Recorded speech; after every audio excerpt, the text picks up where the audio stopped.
Hi, this is Roger Peterson. In this video, I'm going to review the confusing messaging from the Costa Rican government regarding the implementation of the vaccine QR code card and how an administrative court placed a temporary hold on those measures by suspending the implementation pending a resolution of the facts of the case filed against the government. Here's what started it all. The government, through the Health Department, without consulting or informing the tourism or business sector representatives so that they could take measures, passed Health Resolution MS-DM 8119-2021, which was published on October 15, 2021, and it was a health directive laying out all the COVID restrictions going forward. And in Section 5, it indicated as follows: that starting December 1st, 2021, all persons that want to enter into any of the following places that are under the jurisdiction of the Health Department must be fully vaccinated, and to prove it, must present a QR certification code in order to enter those places. Now, it had a list, but among that list, it had restaurants, bars, casinos, hotels, cabins, lodging establishments, events, adventure tourism, museums, just to name a few of them. The Costa Rican National Tourism Association immediately responded to the release of this information by the government that such announcement was causing a devastating and irreversible effect on tourism. It also reported that just the announcement resulted in the cancellation of 58% of those that had booked reservations already, costing the industry millions of dollars in losses. The local mayors from tourism-dependent beach towns also came forward to confirm that the vaccine QR code passport requirement was resulting in cancellation of reservations, thus impacting local businesses in their jurisdiction. In the meantime, 4 companies that are involved in the tourism industry in Costa Rica filed a petition for an injunction with the administrative court in San Jose, the capital city. Now, this type of procedure is available in the administrative code to allow a court, as a precautionary measure, to avoid further harm, to order the suspension of an administrative act while a matter is litigated. Now, this injunction was aimed specifically against that health directive that we discussed at the beginning of the video, which established the vaccine card QR code requirement. On November 12th, the administrative law judge granted the petition for injunction, and the administrative court ordered the government to suspend the obligation for commercial establishment users and clients from having to show a vaccine QR code vaccine card. Now, the applicants had indicated in their petition that they requiring the presentation of a vaccine QR code to access hotels, lodging, and tourism activities was a restriction on commerce that would cause significant economic loss to them. So what has the government done? By law, they first had to be served officially with the suspension order from the court.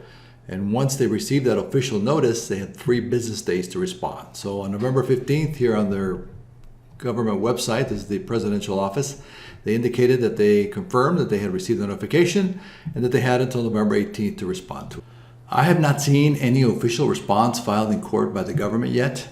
Instead, if we go to the Facebook page of the presidential office on November 18th, if we look at their Facebook page right here, they are indicating that commercial businesses will be allowed more capacity limits if they voluntarily ask for a vaccine QR code to their customers.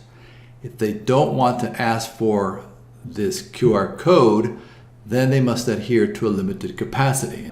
Then they go ahead and publish this information. For example, here they state use of voluntary QR code will increase capacity. And then they say, okay, restaurants, bars, stores, museums, gymnasiums, tourism, adventure, a 50% without QR codes, without asking for QR codes.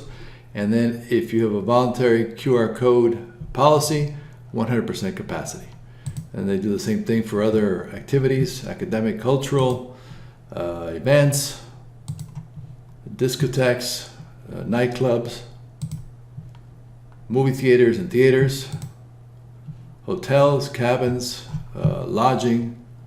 The final slide the government provided in the presentation says your business establishments may opt for increased capacity with verification of QR code. And then they go on to say a voluntary use by commercial businesses is permitted. Then it indicates that issuance of the QR code in digital format or physical format is still in place. This one refers to still requiring the health pass and requirements for Costa Ricans that are traveling abroad. And finally, it says that those businesses that voluntarily request the QR code may have increased capacity. So, are you confused yet? Well, so is everybody else. Here's the headline of November 19th in our local newspaper, was that commercial business owners accuse the government of not respecting the court injunction order. Now, they're quoted as saying that the government's offer of a voluntary QR code requirement has angered the business sector that finds that statement to be a possible violation of the court injunction, and also that it causes confusion and inconvenience for everybody who's trying to plan year-end celebrations.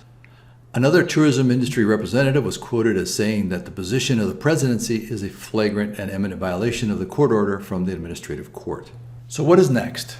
From a practical standpoint, if the court maintains this preliminary injunction against the vaccine QR code while this case is being litigated, that can take years in the Costa Rican court system to resolve. As such, it appears that the government is looking for ways to bypass that court injunction by labeling the policy as voluntary, yet reducing the capacity for those commercial establishments that do not want to implement it. I realize that vaccines are a delicate subject and I respect everybody's opinion, so in this video, my intent was to review the legal basis for the injunction and the government position to that injunction as well. Now, what I can say is for those of you traveling to Costa Rica, I suggest you visit the official website of the Costa Rican Tourism Institute, specifically the entry requirements section. I reviewed this as part of the video, and it indicates that Costa Rica is not requiring a COVID-19 test, nor any quarantine.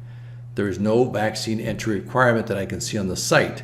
It simply points out what we have already discussed in this video about the QR code being voluntary for each commercial establishment. Obviously, these things can change quickly, so be sure to stay up to date by visiting the Costa Rican Tourism website before you travel and make plans. Thank you for watching the video. I will include links to the references that I mentioned in the video description. You can also post your comments, and I hope to see you all soon in another video. Take care.